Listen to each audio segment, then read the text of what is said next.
Good morning, everyone. How are you, dear students? I am Sonlal.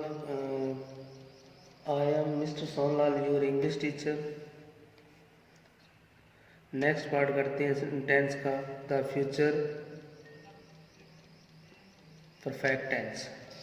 To part पे हमने पिछली video में कर लिए थे। इसके टू सब पार्ट जो है सिंपल पास्ट, सिंपल फ्यूचर और फ्यूचर कॉन्टिन्यूस, ये दो हमने पिछले वीडियो में कर लिए हैं। और नेक्स्ट टू पार्ट आज स्टार्ट करते हैं। The future perfect tense. पहचान इन हिंदी में पहचान क्या होती है? द फ्यूचर परफेक्ट टेंस के वाक्यों का हिंदी अनुवाद करने पर चुका होगा, चुकी होगी, चुके होंगे, लिया होगा, लिए होंगे आदि शब्द आते हैं।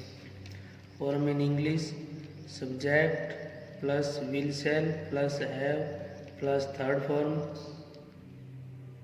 विल हैव या शैल हैव के साथ third form plus object, O से ऑब्जेक्ट, ये इसका स्ट्रक्चर होता है। He will have done this work, subject will have helping verb, done main verb और दिस वर्क ऑब्जेक्ट आ गया। This tense is formed with shall will plus have plus past participle मतलब third form of the verb. The negative sentence is formed by putting not after shall will, यानी shall will के बाद में not से negative sentence बनता है। In interrogative sentence shall will is used, placed और used एक ही बात है, before the subject। अर्थात फ्यूचर परफेक्ट टेंस का प्रयोग भविष्य में किसी निश्चित समय तक पूरे होने वाले कार्य को व्यक्त करने के लिए किया जाता है। नोट सिंपल सेंटेंस में विल हैव या शैल हैव का प्रयोग किया जाता है। नेगेटिव सेंटेंस में नोट का प्रयोग विल या शैल के तुरंत पश्चात में किया जाता है, बाद में किया जाता है। अर्थात will shall plus not plus have का प्रयोग किया जाता है। फॉर्मेशन कैसे होगा इस ये दिया हुआ है part. Formation types of sentence, form of verb, affirmative sentence, negative sentence, interrogative sentence. Affirmative में विल या shall plus have plus verb की थर्ड फॉर्म। एग्जाम्पल इसका ऐसे हो जाएगा, he will have done this job, he will have done this job.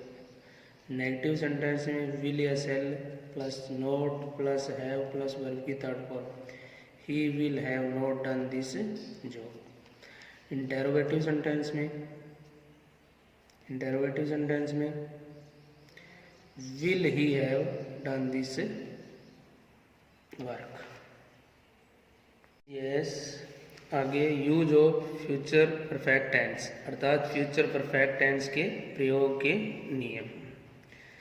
First use है इसका, first प्रयोग है किसी ऐसे कार्य को व्यक्त करने के लिए जो भविष्य में निर्धारित समय तक समाप्त हो जाएगा। निर्धारित समय तक समाप्त हो जाएगा, ऐसे कार्य को व्यक्त करने के लिए फ्यूचर परफेक्ट टेंस का प्रयोग होता है। To express an action which is expected to be completed by a given future time. किसी ऐसे कार्य को व्यक्त करने के लिए जो भविष्य में निर्धारित समय तक समाप्त हो जाएगा, एक निश्चित समय पर भविष्य में एक निश्चित समय तक समाप्त हो जाएगा, ऐसे कार्य को व्यक्त करने के लिए इस टेंस का प्रयोग होता है। Example, the worker will have completed this job, the worker will have completed this job. Second इसका यूज है कहने वाले के विश्वास को प्रकट करने के लिए कि यह कार्य हो चुका है। कहने वाले के विश्वास को प्रकट करने के लिए। To express the speaker's belief और गैस, बिलीफ होता है विश्वास, गैस होता है अनुमान। अबाउट एन एक्शन, कार्य के बारे में उसका विश्वास है ना, वो कल ये काम पूरा हो जाएगा, ऐसे। Example, you will have read about Akbar the great, तुम क्या है अकबर के बारे में पहले से पढ़ चुके होंगे, मतलब विश्वास, हाँ मैं ये काम कर चुका हूँ, कर लिया मैंने, या आप ये काम पूरा कर चुके होंगे, ऐसे वाक्यों के लिए। Mohan will have reach Delhi by now. Third इसका यूज है यदि भविष्य में होने वाले किन्हीं दो कार्यों में से एक कार्य पहले समाप्त हो चुका हो तो दूसरा कार्य बाद में हो, तो पहले कार्य के लिए फ्यूचर परफेक्ट का प्रयोग होगा, जबकि दूसरे कार्य में सिंपल प्रेजेंट वर्ब की फर्स्ट फॉर्म का प्रयोग होगा। The patient will have died before the doctor right. यहाँ इसमें तो सिंपल प्रेजेंट है, परंतु ऊपर फ्यूचर परफेक्ट टेंस है। फोर्थ इसका यूज है ऐसे कार्य को व्यक्त करने के लिए जिसमें भविष्य सूचक शब्द बाई टिल के साथ दे रखा हो। ये भविष्य सूचक शब्द है ना, बाई या टिल दिया हुआ हो ना, तो फिर उसमें फ्यूचर परफेक्ट टेंस होता है। The worker will have completed this job by next month. By के साथ टाइम दिया हुआ ना, बाई नेक्स्ट मंथ। टिल के साथ दिया हुआ तो भी किसी ऐसे कार्य को व्यक्त करने के लिए जिसमें व्हेन बिफोर से आरंभ होने वाले टाइम क्लास, किसी ऐसे कार्य को व्यक्त करने के लिए जिसमें व्हेन या बिफोर से आरंभ होने वाले टाइम क्लास, बिफोर या किसी ऐसे कार्य को व्यक्त करने के लिए जिसमें व्हेन बिफोर से आरंभ होने वाले time class simple present tense में दे रखा हो। टाइम क्लास है ना, सिंपल प्रेजेंट टेंस में पहले से दे रखा हो ना, तो दूसरे भाग में जैसे the shopkeepers will have closed their shop when we reach there. ये रीच जो है ना सिंपल प्रेजेंट टेंस है, और दूसरे भाग में यानी व्हेन या बिफोर के साथ एक भाग में अगर सिंपल प्रेजेंट होगा तो दूसरे भाग में फ्यूचर परफेक्ट टेंस आएगा। इस टेंस में till by instead of before when के साथ टाइम क्लास प्लस वर्ब की फर्स्ट फॉर्म का यूज एक भाग में किया होता है। पहले मतलब इनके साथ है ना एक भाग में सिंपल प्रेजेंट टेंस का यूज किया होता है। फोर्थ टेंस है द फ्यूचर परफेक्ट कॉन्टिन्यूस। तो ये लास्ट टेंस है आपका फ्यूचर परफेक्ट कॉन्टिन्यूस टेंस। पहचान हिंदी में, हिंदी पहचान करने से रहा होगा, से रहा होगा, से रही होगी, से रहे होंगे, ये सब दिए हुए होते हैं। In English subject plus will have been या shall have been plus verb की फर्स्ट फॉर्म के साथ ING plus object plus since या फॉर में से एक आएगा, फिर टाइम प्लस टाइम। एग्जाम्पल इसका the team will have been practicing for an hour before the month begins. The team will have been practicing for an hour before the month begins. आगे the future perfect continuous tense का प्रयोग ऐसे कार्य को व्यक्त करने के लिए किया जाता है जो समाप्त होने से पहले कुछ समय तक भविष्य में चलता रहेगा। समाप्त होने से पहले भविष्य में भी कुछ समय चलता रहेगा ना, तो उसमें फ्यूचर परफेक्ट कॉन्टिन्यूअस टेंस का प्रयोग होता है।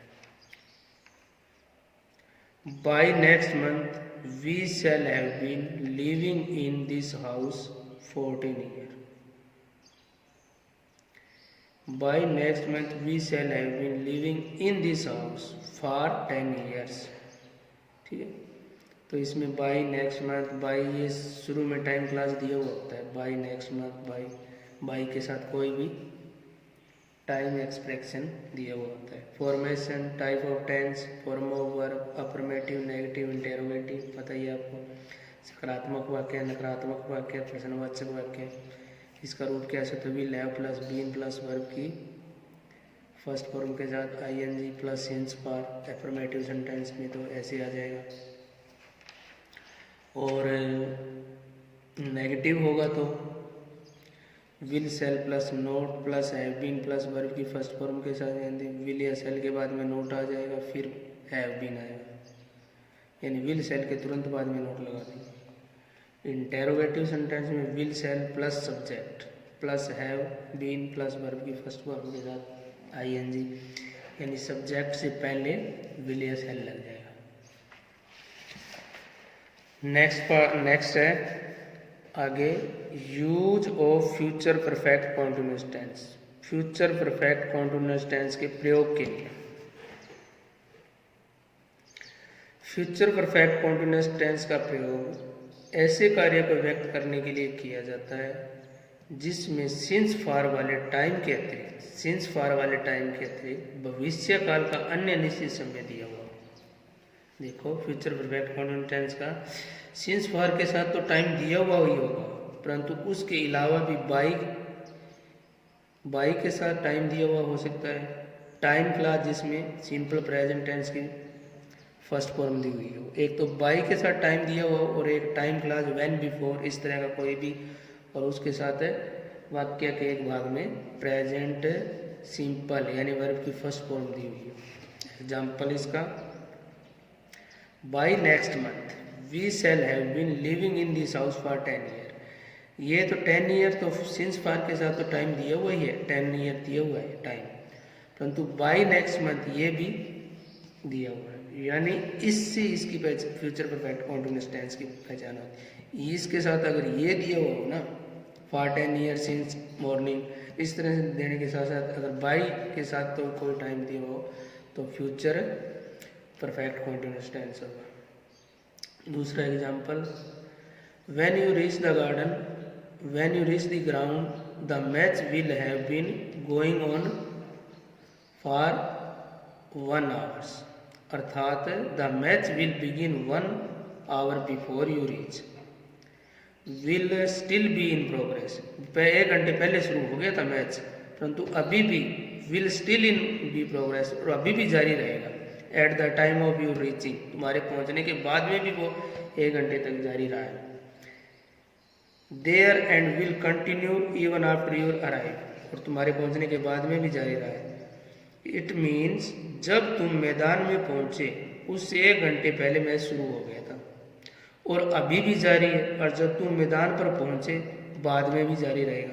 यानी ऐसा काम है जो फ्यूचर परफेक्ट कॉन्टिन्यूस टेंस में होता है ना, भविष्य में कोई काम शुरू हो गए, भूतकाल में भविष्य में कोई काम शुरू हुआ हो, प्रेजेंट में भी चला हो और आगे भविष्य में भी चलेगा, यानी तीनों का बोध किए जिसमें जो करवाए ना वो फ्यूचर परफेक्ट कॉन्टिन्यूस टेंस होता है। इस टेंस में पास्ट प्रेजेंट फ्यूचर तीनों टाइम का समावेश होता है। So dear students, this is finished. Till then goodbye, we shall meet in the next video. So till then, thank you.